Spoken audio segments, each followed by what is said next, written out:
Kami lanjutkan Sapa Indonesia Malam dengan satu topik mancanegara, Saudara. Indonesia memutuskan bergabung dengan Dewan Perdamaian besutan Presiden Amerika Serikat Donald Trump di Davos, Swiss pada Kamis waktu setempat.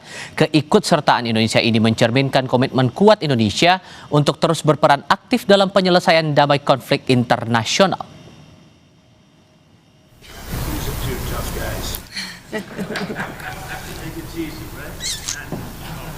Ketika sejumlah negara Eropa menyatakan menolak, Indonesia memutuskan bergabung dengan Dewan Perdamaian. Hal itu ditandai dengan penandatanganan piagam Dewan Perdamaian yang dilakukan Presiden Prabowo Subianto. Presiden Prabowo menyatakan langkah yang diambil Indonesia ini sebagai kesempatan bersejarah dan merupakan peluang dalam komitmen menjaga proses transisi Gaza tetap pada solusi dua negara atau two-state solution. Indonesia disebut akan menggunakan keanggotaannya untuk menyuarakan penghentian kekerasan, perlindungan warga sipil, dan akses kemanusiaan serta pemulihan tata kelola sipil Palestina. Saya kira ini kesempatan bersejarah. Ini kesempatan bersejarah. Ini benar-benar peluang untuk mencapai perdamaian di Gaza. Yang jelas penderitaan rakyat Gaza sudah berkurang, sangat berkurang, ya, sangat berkurang. Bantuan-bantuan kemanusiaan begitu deras, begitu besar sudah masuk. Saya sangat berharap dan Indonesia siap ikut serta. Yes, siapa yang ingin perdamaian di situ, siapa yang ingin bantu rakyat Gaza, rakyat Palestina? Ya. Oke. Terima kasih.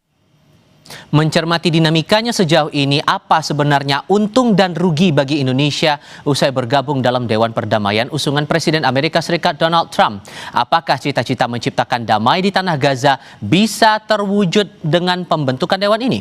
Saya diskusikan ini bersama Kishino Bawono, pakar hubungan internasional dari Universitas Katolik Parahyangan, Jawa Barat. Mas Nino, apa kabar? Selamat malam, Mas. Terima kasih sudah bergabung bersama kami. Kalau melihat dinamikanya, Eropa masih belum menyatakan sikap atas Dewan ini. Kemudian Amerika Serikat yang ngelit, yang memimpin tim ini. Ada Israel yang sempat melakukan upaya pendudukan Gaza. Palestina belum jadi anggota di situ. Anda membaca bahwa arah Dewan Perdamaian atau Board of Peace ini benar-benar sudah jelas? Atau masih ada yang Anda pertanyakan di sini? Oke, terima kasih untuk pertanyaannya, Mas. Terkait arah dari Board of Peace ini, specifically misal untuk terkait perdamaian atau kemerdekaan Palestina, nampaknya saya masih skeptis, gitu ya.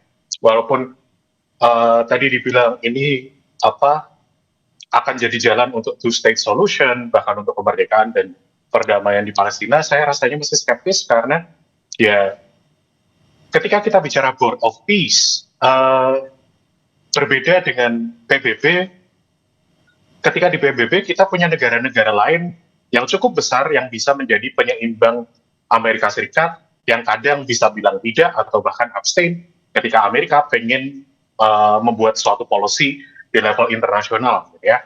Nah, tapi di dalam Board of Peace ini, so far sampai sore ini, negara terbesarnya ya Amerika dan kemudian disusul oleh Israel. Nampaknya kalau dari secara struktur ketika kita melihat piagam yang sudah dibikin, yang kemudian Indonesia juga setuju, rasanya akan sangat disetir oleh chairman-nya, yaitu Presiden Donald Trump, yaitu Presiden Amerika Serikat ini. Dan kalau kita melihat bagaimana rezim Trump 1 dan Trump 2 sekarang berjalan, gitu ya, rasanya rezim Trump ini sangat suportif dengan apapun yang Israel lakukan, termasuk bagaimana mereka bisa cukup bebas untuk melakukan serangan pasca 7 Oktober 2023, termasuk juga dengan meratakan Gaza seperti sekarang, dan itu tidak ada repercussion-nya dari pemerintah AS. Pemerintah AS basically bilang, ya sudah silahkan. Jadi rasanya kalau rezim yang internasional yang dibikin oleh BOP, dibikin oleh Amerika ini akan bicara perdamaian di Palestina, rasanya saya akan skeptis bahwa ini akan genuinely bicara perdamaian di Palestina mungkin ini akan membicarakan bagaimana Palestina diperlakukan menurut pemerintah Israel. Jadi Gitu. Anda merasa bahwa Indonesia di posisi yang rugi di sini atau masih ada untung yang didapatkan Indonesia dengan bergabung ke Board of Peace? Oke, terkait untung dan rugi, saya masih bisa melihat ada untungnya dengan pemerintah Indonesia masuk ke Board of Peace. Di bagian Satu, mana itu? Presiden Trump ini adalah presiden yang kalau dilihat, beliau itu sangat take it personally. Kalau ada orang yang mengkritik, itu dia rasa sebagai kritikan personalnya sehingga mengganggu ego, yang kemudian mengganggu mood beliau, sehingga kemudian dia akan menjadi moodnya tidak baik, dia akan memberikan serangan balasan, entah itu sekedar dengan bicara di sosial media, seperti yang terjadi pasca Davos ini. Beliau itu kan cukup banyak melakukan posting di sosial media mengkritik balik orang-orang yang dia anggap tidak friendly dengan proposal Board of Peace-nya dia. Di sisi lain juga yang lebih repot adalah ancaman tarif. Beliau, terutama di rezim kedua ini, di era keduanya, sering menggunakan tarif sebagai senjata diplomatiknya.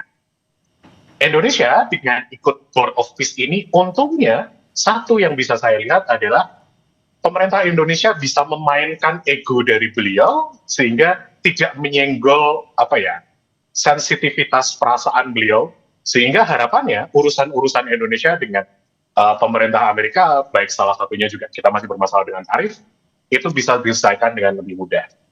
Tapi di sisi lain kerugian juga masih ada yang saya bisa lihat gitu ya. Ketakutan saya adalah seperti yang tadi saya bilang, kalau di PBB kita punya negara penyeimbang dari Amerika Serikat. Sebagai contoh dalam DKPBB atau Dewan Keamanan, kita punya 5 negara tetap. Di sana selain Amerika Serikat ada Inggris, Prancis, Rusia, dan Cina. Yang sering jika mereka membutuhkan mereka akan memveto. Nah, masalahnya dalam Board of Peace ini, yang punya kemampuan veto itu hanya di chairman-nya, yaitu nanti akan Presiden Trump, atau 2/3 member. Artinya ini sangat berpusat di Presiden Trump.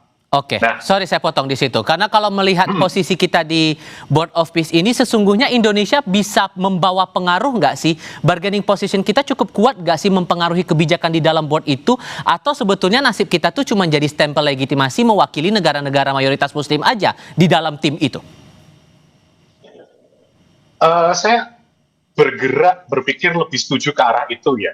Yang Karena kedua berarti melanjutkan tadi kita melihat bahwa Presiden Trump itu bersama pengamat-pengamat KI lainnya itu tidak suka dengan skema multilateralisme dan organisasi internasional seperti PBB.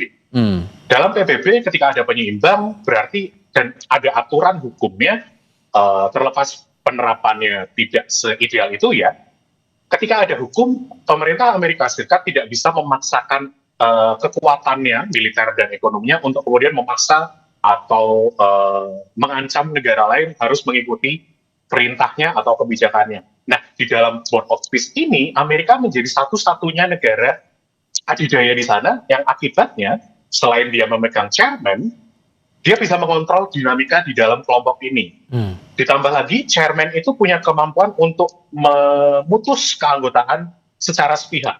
Yang akibatnya, jadi misal nanti ada salah satu negara di Board of Peace yang menurut dia tidak sukai, entah apapun alasannya, tiba-tiba bisa di-cut. Dan saya takutnya kemudian ketika Indonesia di posisi itu ya ingin menyuarakan sesuatu yang berbeda dengan pemerintah Amerika Serikat, takutnya Indonesia kemudian dibuang. Karena ya kekuatannya semuanya bergantung dengan keadidayaan Amerika Serikat. Ditambah lagi dengan posisi AS memang bersekutu erat dengan Israel sehingga rasanya akan sulit mencapai kata damai itu ya Mas? Iya. Maka bacaannya gimana untuk proyeksi ke depannya? Karena saya memikirkannya begini sih, kalau kemudian semangat awalnya untuk memperbaiki kondisi Gaza, untuk transisi perbaikan di Gaza, sementara Israel yang melakukan pendudukan di Gaza saja ikut bergabung ke situ, apakah akan jadi drama baru dalam tanda kutip untuk bisa mencapai yang katanya damai itu? Tapi kita akan bahas itu di segmen berikutnya. Tahan dulu di situ, kami segera kembali.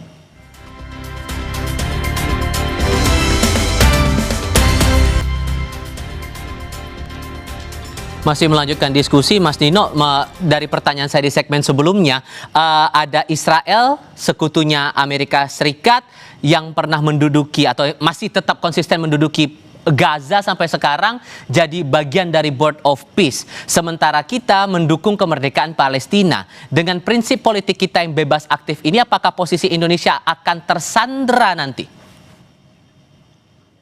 Oke, kalau pertanyaannya apakah Indonesia akan tersandra, jawaban saya kira-kira akan begini. Balik lagi bahwa Board of Peace itu didominasi oleh pemerintah Amerika Serikat. Dia jadi satu-satunya negara adidaya, dia bisa mendikte bagaimana dinamika di sana. Termasuk bahkan nanti bisa mengeluarkan anggota-anggota yang dirasa takutnya tidak sejalan dengan polisinya mereka. Yang saya takutkan kemudian jadi poin kerugian Indonesia masuk ke Board of Peace ini adalah ketika Indonesia tidak punya posisi tawar yang cukup baik terhadap pemerintah AS ketika pemerintah Indonesia mengajukan two-state solution yang kemungkinan besar berbeda dengan persepsi bagaimana perdamaian di Israel-Palestina menurut pemerintah Israel, yang saya takutkan kemudian ya nanti pemerintah Indonesia akan disetir jika ingin masih tetap mempertahankan membership-nya di dalam Board of Peace. Supaya apa? Supaya tidak dianggap bermusuhan dengan pemerintah AS, tidak bertentangan dengan polisinya, dan kemudian pertanyaannya kemudian prinsip bebas aktifnya kita, gitu ya, sebagai guiding principle dalam kebijakan luar negeri kita dari zaman dulu. Nah, ketika kita disetir, bebasnya kita di mana? Itu yang kemudian saya juga bertanya bersama teman-teman pengamat lainnya. Oke. Ditambah lagi sampai sekarang Eropa belum bersuara atau belum menyatakan sikapnya akan bagaimana, walaupun bahasanya arah-arahnya menolak. Termasuk saya mengutip pernyataan Menteri Luar Negeri Prancis yang bilang ini menimbulkan kekhawatiran, bahkan disebut sangat jauh dari piagam Perserikatan Bangsa-Bangsa. Sementara Trump sendiri secara sikap negaranya sudah keluar dari banyak organisasi internasional, terutama Dewan Perdamaian PBB. So, menurut Anda ini akan jadi drama baru? Drama barunya ke arah mana ini nanti? Arah yang ingin dibuat Presiden Trump nampaknya itu adalah bermula atau berasal dari ketidaksukaannya beliau terhadap organisasi internasional yang sudah ada, termasuk kenapa kemudian dia mundur dari PBB, gitu ya. Yang tadi saya bilang bahwa PBB punya aturan, PBB sebagai rezim punya hukum yang itu menghambat Amerika untuk bisa membuli negara-negara yang lebih kecil berdasarkan kekuatan ekonomi dan militernya. Dia pengen membuat organisasi pembanding, organisasi ibaratnya selain PBB, di mana dia bisa membuli negara-negara yang lebih kecil. Ketakutan saya di situ karena yang paling berkuasa di sana, aturan main yang dibikin adalah aturan main ala mereka. Dan di sisi lain bisa disambungkan dengan another kerugian kita masuk ke dalam BOP adalah Presiden Trump itu tidak suka dengan mekanisme multilateralisme, di mana satu negara tidak hanya sendirian bekerja sama dengan negara lain, tapi rame-rame. Beliau itu lebih suka kalau mekanismenya bilateral, jadi satu negara dengan negara lainnya. Efeknya apa ketika multilateralisme? Misalkan Amerika harus bernegosiasi dengan ASEAN secara multilateral, artinya Amerika harus dealing dengan 11 negara. Kekuatannya bisa lebih imbang, tapi kalau itu kemudian ditarik ke level bilateral, yang ditakutkan itu yang akan dibawa di dalam Board of Peace ini, gitu ya. Negara-negara yang lebih kecil ini lebih mudah, lebih fragile, lebih rawan untuk dipaksa, untuk ditekan dengan cara apapun yang pemerintah Amerika punya. Dan efeknya apa? Ya organisasi ini kemudian sangat disetir, yang tadi juga saya bilang bahwa saya takutnya bahwa ini akan sangat dipengaruhi oleh bagaimana Amerika bergerak, termasuk bagaimana mereka mendefinisikan perdamaian di Israel-Palestina. Ditambah lagi yang terdengar infonya ada iuran keanggotaan juga untuk bisa berada di tim itu. Apakah ini bagian untuk setir itu, untuk bagian awalnya menurut Anda, Mas Nino? Kalau diartikan sebagai bagaimana AS menyetir dengan biaya keanggotaan, saya mungkin tidak terlalu menangkap hal itu ya, bahwa ini adalah bagian dari menyetir, tapi ini bagian juga dari keinginan Trump yang sebetulnya terlihat dalam pola-pola sebelumnya, Presiden Trump itu tidak suka untuk kalau Amerika ibaratnya harus menomboki, memberi subsidi kepada organisasi internasional atau rezim internasional, dia pengennya bahwa anggota-anggota yang join ke dalam organisasi internasional itu juga kontribut sama seperti Amerika. Baik. Ini bisa kita lihat seperti di NATO, Presiden Trump ini berulang kali pengen bilang bahwa negara-negara anggota lainnya juga harus kontribut seperti Amerika kontribut, sebesar Amerika kontribut, yang mana nampaknya negara-negara lain juga keberatan. Oke. Nah, ini Indonesia nggak tahu gimana, apakah akan join untuk ikut bayar segitu atau tidak. Oke, singkatnya menurut Anda Indonesia bisa berbuat apa menunjukkan posisi kita tegas untuk kemerdekaan Palestina, tapi kita juga akan menerapkan politik bebas aktif karena kita udah kadung masuk ke Board of Peace ini? Ini yang agak susah sih Mas jawabannya. Bagaimana Indonesia bertindak di dalam Board of Peace. Board of Peace juga isinya negara-negara yang nampaknya akan mengikuti bagaimana Amerika bertindak.